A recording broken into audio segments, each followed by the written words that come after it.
আমি সুদীপ্তা, এভি নিউজে আপনাদের সকলকে স্বাগত। প্রথমেই চোখ রাখবো নিউজ হেডলাইন্সে।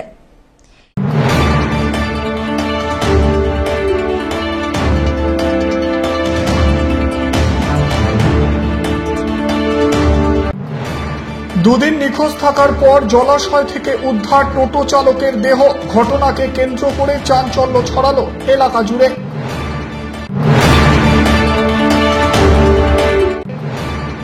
আবারও রেল লাইনে হাতি। বিপদকালীন ব্রেক কষে ট্রেন দাঁড় করিয়ে দিলেন চালক।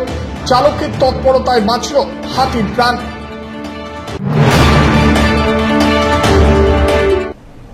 এবার আসছে বিস্তারিত সংবাদে। গত দুদিন ধরে নিখোঁজ থাকার পর এক নির্জন এলাকায় অবশেষে জলাশয় থেকে মৃতদেহ উদ্ধার টোটো চালকের।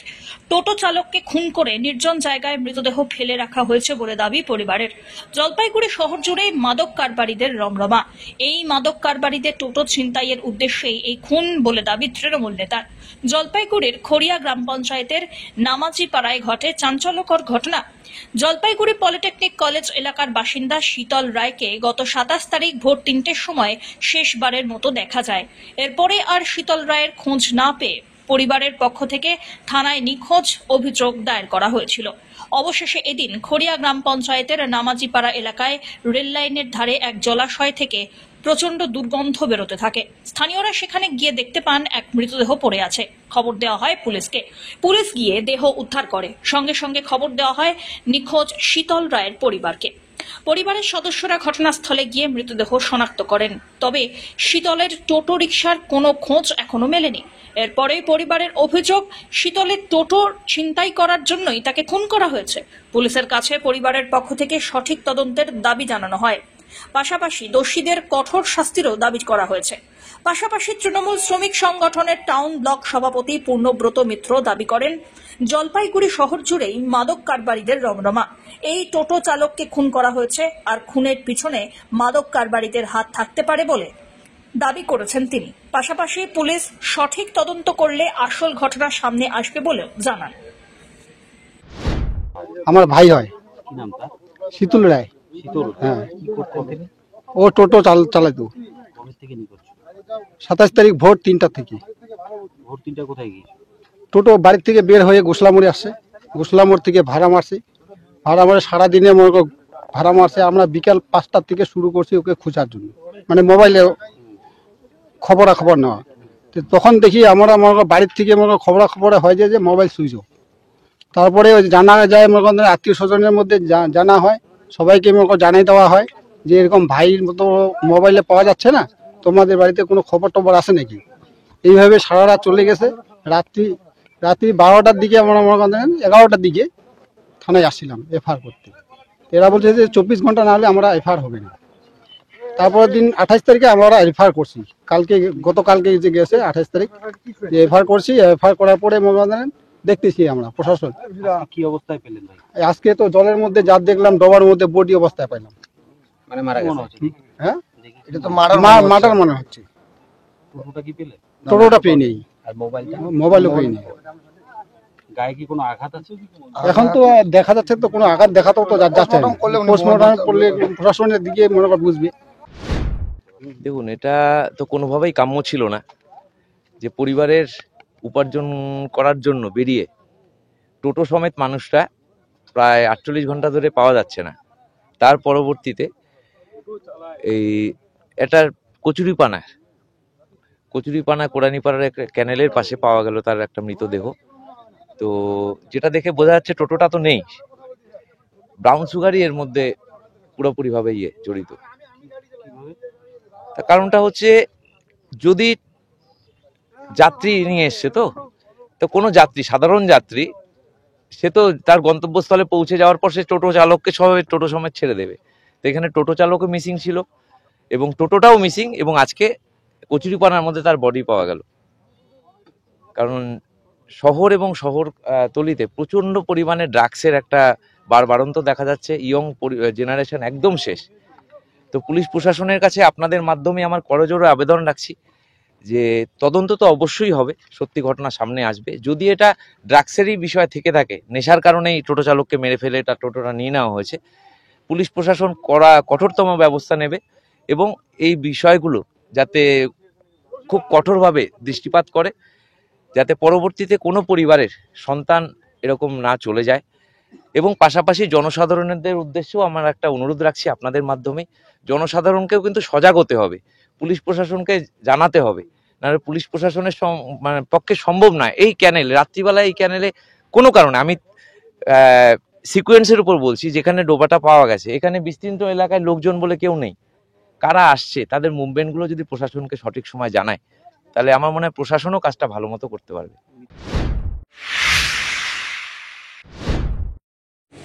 আবারও রেল লাইনে হাতি, আপৎকালীন ব্রেক কষে ট্রেন দাঁড় করিয়ে দিলেন চালকদ্বয়। বৃহস্পতিবার গভীর রাত্রে ঘটনা ঘটেছে জঙ্গলের বুক চিরে বেরিয়ে যাওয়া নাগরাকাটা চালসা রেল লাইনের মাঝে।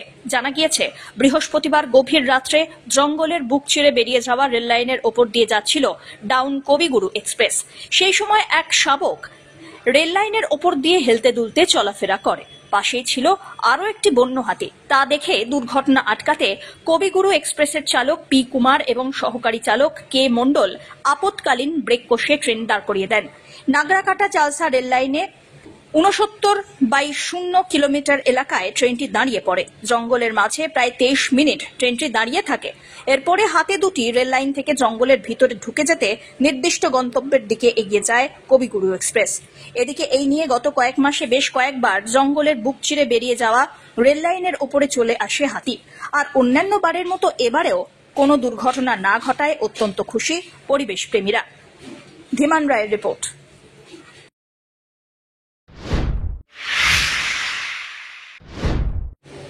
গাড়ি আটকে চাঁদার দাবিতে অভিযোগে চাঞ্চল্য ধূপগুড়িতে।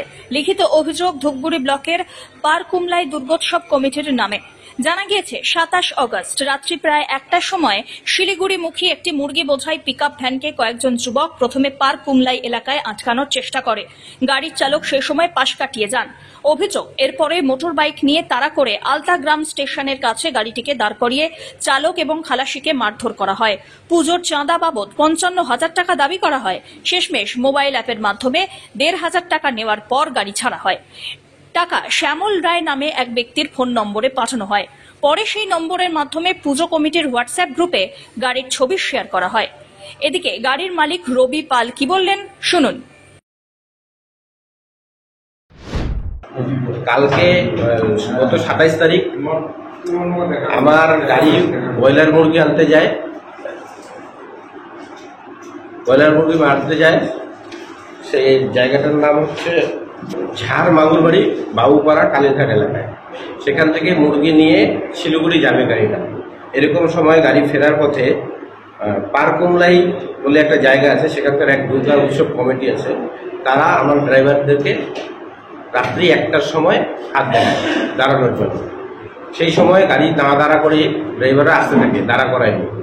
তো এই সময় ওরা ওই কমিটি বাইক নিয়ে পিছা করার পরে আলতাগ্রাম স্টেশন এলাকায় গাড়িটিকে ধরে এবং আমার একজন ড্রাইভারকে সিটের মধ্যে ফালায়, গলা চাপ দিয়ে মারধর করা শুরু করে এবং অন্য একজন যে ছিল সে ওটার প্রতিবাদ করলে পরে ওকেও মারধর করার পরে সেই গাড়িটাকে ওরা আবার নিয়ে যায় সেই যে ওদের পারকুমলাই দুর্গা উৎসব কমিটির যে ক্লাব আছে সেখানটায়, পাশে প্রাইমারি একটা স্কুল আছে, সেখানটায় নিয়ে গেলে আবার মারধর করার পরে আমাকে ফোন করে এবং 55,000 টাকা দাবি করে।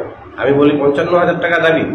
বলে না, আমাদের 35,000 টাকা হচ্ছে চাঁদা, আর আমরা যে 9 কিলোমিটার গাড়িটাকে পিছা করে ধরলাম সেটার ফাইন বাবদ হচ্ছে 20,000 টাকা। এ নিয়ে 55,000 টাকা তার চাঁদা দাবি করে। এমতো অবস্থায় কথা চলাকালীন 1,500 টাকা ওদের একটা অ্যাকাউন্টে আমি পেমেন্ট করি, মানে গুগল পেতে। সেই গুগল পে যার অ্যাকাউন্টে করি তার নাম হচ্ছে শ্যামল রায়। ওনার অ্যাকাউন্টে পেমেন্ট করার পরে আরও কিছু মুরগি ওরা গাড়ি থেকে নামিয়ে নিয়ে গাড়িটাকে ছাড়ার পরে আমার যে ড্রাইভার আছে তারা খুব অসুস্থ হয়ে পড়ে। কোনো রকমে জলপাইগুড়ি সুপার স্পেশালিটি হসপিটালে এসে তাদেরকে অ্যাডমিশন করা হয়। আজকে সন্ধ্যাবেলা তাদের রিলিজ পায়। এই হচ্ছে ঘটনা। আপনারা কি চাচ্ছেন? আমরা এখন চাচ্ছি এত বড় একটা ঘটনা, সেই দুর্গাপূজা করার জন্য যে যদি কমকে 55,000 টাকা দাবি দিতে হয়, আর যদি এরকম মারধর করা হয়, এই মারধরের জন্য প্রচুর একটা ভালো প্রতিবাদ হোক, এরা সাজা পাক। এবং সমাজের মধ্যে জানাতে চাই যে সাধারণ যে মানুষ আছে, আপনারা জেনে রাখুন যে আমাদের যে এভাবে টাকাগুলো দিতে হয়, এই টাকাটা যদি বন্ধ হয় দেওয়া, তাহলে সাধারণ মানুষ কমপক্ষে 20 টাকা কম রেটে ব্রয়লার মুরগির মাংস খেতে পারবে। অন্যদিকে এই বিষয়ে ধূপগুড়ি থানার আইসি অনিন্দ ভট্টাচার্য জানান, অভিযোগ পেলে প্রয়োজনীয় ব্যবস্থা অবশ্যই নেওয়া হবে।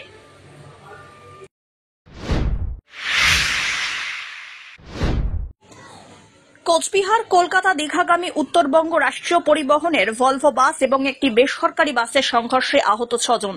ঘটনাটি ঘটেছে শুক্রবার ধূপগুড়ি স্টেশন সংলগ্ন এশিয়ান হাইওয়ে 48-এ। প্রত্যক্ষদর্শীদের মতে, ধূপগুড়ি বাস ডিপো থেকে জলপাইগুড়িগামী ভলভো বাসটি পিছন থেকে একটি বেসরকারি বাসকে সজোরে ধাক্কা মারে। এতে বেসরকারি বাসের পিছনের অংশ ক্ষতিগ্রস্ত হয় এবং ভলভোর সামনের গ্লাস এবং হেডল্যাম্প ভেঙে যায়। ভলভোর যাত্রীরা অক্ষত থাকলেও বেসরকারি বাসের 6 যাত্রী আহত হন। স্থানীয়রা তড়িঘড়ি আহতদের ধূপগুড়ি মহকুমা হাসপাতালে পাঠান। এদিকে খবর পেয়ে ঘটনাস্থলে পৌঁছয় ট্রাফিক পুলিশ, ধূপগুড়ি থানার পুলিশ আর দমকল। দুর্ঘটনার বিষয়টি খতিয়ে দেখছে পুলিশ। কিভাবে হলো?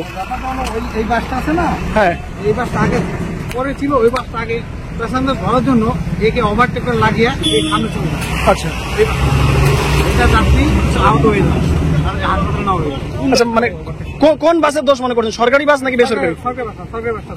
আচ্ছা, পিছনে লাগা দিচ্ছে, পিছনে লাগা দিয়ে পরে ওইটাকে পরে সামনে নিয়ে যাওয়া। তাও কতজন আহত হয়েছে এই মুহূর্তে? তাদেরকে হাসপাতালে নিয়ে যাওয়া হয়েছে। সব্যসাচী মজুমদারের রিপোর্ট।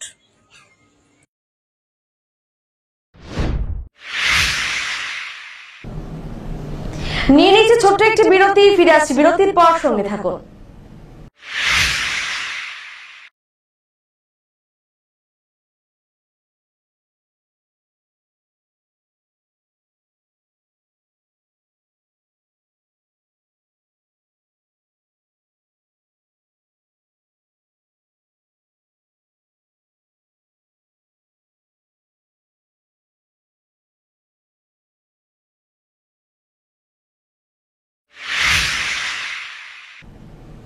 ফিরে এলাম বিরতির পর। নজরুল প্রয়াণ দিবস উদযাপিত হল জলপাইগুড়িতে। শুক্রবার জলপাইগুড়ি জেলা প্রশাসনের সহযোগিতায় ও জেলা তথ্য ও সংস্কৃতি দপ্তরের উদ্যোগে আয়োজিত হয় বিদ্রোহী কবির 49তম প্রয়াণ দিবস। এই অনুষ্ঠানটি অনুষ্ঠিত হয় জলপাইগুড়ি জেলা পরিষদের অডিটোরিয়ামে। বিভিন্ন অনুষ্ঠানের মাধ্যমে যথাযোগ্য মর্যাদা এবং শ্রদ্ধার সঙ্গে পালিত হল বিশেষ দিন। এদিন রাজ্য সঙ্গীতের মধ্যে দিয়ে অনুষ্ঠানের সূচনা হয়। বিদ্রোহী কবির প্রতিকৃতিতে পুষ্পস্তবক অর্পণ, নজরুল গীতি আবৃত্তি, কবির জীবন কাহিনী নিয়ে আলোচনা হয়। এদিন উপস্থিত ছিলেন জেলা পরিষদের সভাধিপতি কৃষ্ণা রায় বর্মন, অতিরিক্ত জেলা শাসক রৌনক আগরওয়াল, জেলা তথ্য ও সাংস্কৃতিক আধিকারিক সৌরভ বিশ্বাস প্রমুখ। বিভাগীয় নির্দেশানুসারে আজ নজরুল প্রয়াণ দিবস উদযাপিত হচ্ছে। তথ্য ও সংস্কৃতি দপ্তর জলপাইগুড়ি এর ব্যবস্থাপনা এবং জলপাইগুড়ি জেলা প্রশাসনের সহযোগিতায় এটি হচ্ছে জলপাইগুড়ি জেলা পরিষদ অডিটোরিয়ামে। আজ আমাদের মূল লক্ষ্য সেটাই হচ্ছে যে বিদ্রোহী কবি কাজী নজরুল ইসলাম তার জীবনের যে জয়গান, তার জীবনের যে গাথা, তাকে আজ আমরা স্মরণ করব এবং নজরুল প্রতিকৃতিতে মাল্যদান, নজরুল সঙ্গীত পরিবেশন, এছাড়াও আবৃত্তি ইত্যাদি বিভিন্ন অনুষ্ঠানের সমন্বয়ে আজ আমরা তাকে শ্রদ্ধার্ঘ্য নিবেদন করব। সব্যসাচী মজুমদারের রিপোর্ট।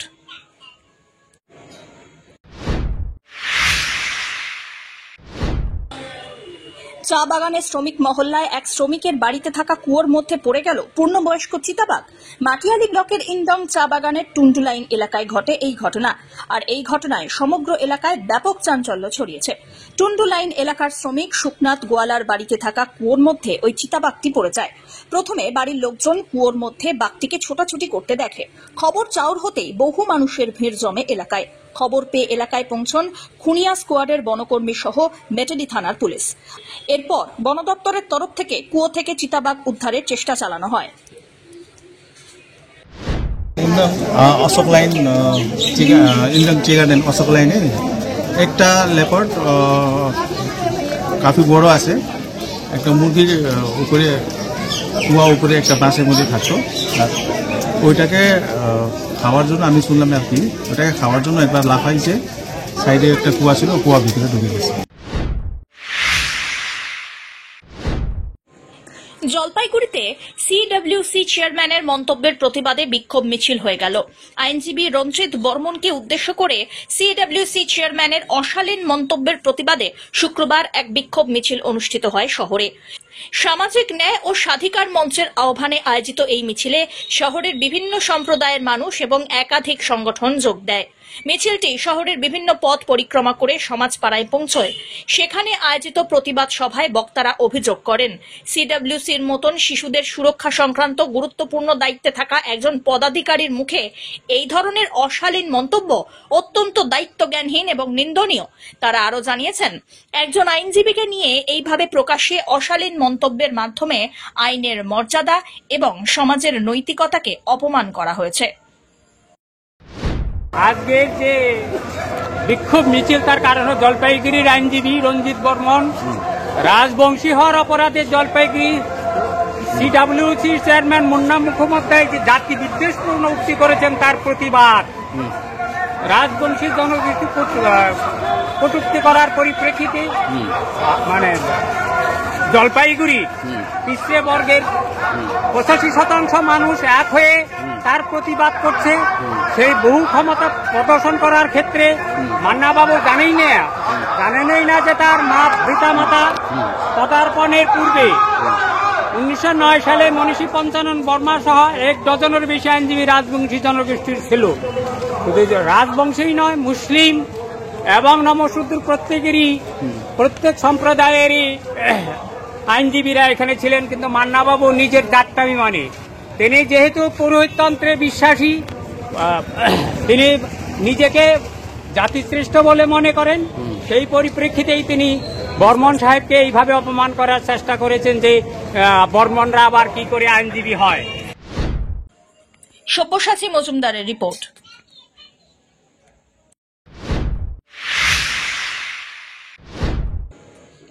পশ্চিমবঙ্গ সরকারের তথ্য ও সংস্কৃতি দপ্তরের অন্তর্গত পশ্চিমবঙ্গ দলিত সাহিত্য একাডেমির উদ্যোগে ও জেলা তথ্য ও সংস্কৃতি দপ্তর জলপাইগুড়ির ব্যবস্থাপনায় অনুষ্ঠিত হল দলিত আলোচনা সভা ও সাহিত্য সভা। বৃহস্পতিবার এই সাহিত্য সভা আয়োজিত হয় সদর ব্লকের রানীনগরের জেলা পঞ্চায়েত প্রশিক্ষণ ও সম্পদ কেন্দ্রে। অনুষ্ঠানে উপস্থিত ছিলেন জলপাইগুড়ি জেলা পরিষদের সভাধিপতি কৃষ্ণা রায় বর্মন, রাজগঞ্জের বিধায়ক খগেশ্বর রায়, পশ্চিমবঙ্গ দলিত সাহিত্য একাডেমির সভাপতি মনোরঞ্জন ব্যাপারী, সহ সভাপতি ডক্টর আশিস কুমার হীরা, সদস্য সচিব অনুপ কুমার গায়েন, সদর মহকুমা শাসক তমজিৎ চক্রবর্তী প্রমুখ। এছাড়াও ছিলেন একাডেমির সদস্য মুকুল বৈরাগ্য। এছাড়াও জেলার বিভিন্ন আধিকারিক এবং অতিথিরা উপস্থিত ছিলেন। সব্যসাচী মজুমদারের রিপোর্ট।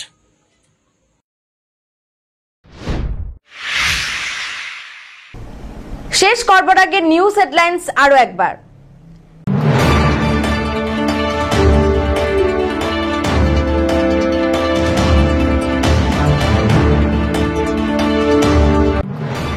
দুদিন নিখোঁজ থাকার পর জলাশয় থেকে উদ্ধার টোটো চালকের দেহ।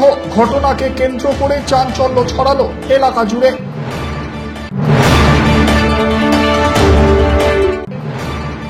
আবারও রেললাইনে হাতি।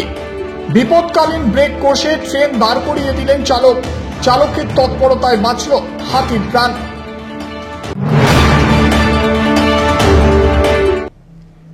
এখনকার মতন এভি নিউজ এ পর্যন্তই। পরবর্তীতে আসছি আরো সংবাদ নিয়ে। দেখতে থাকুন আমার ভিশন। নমস্কার।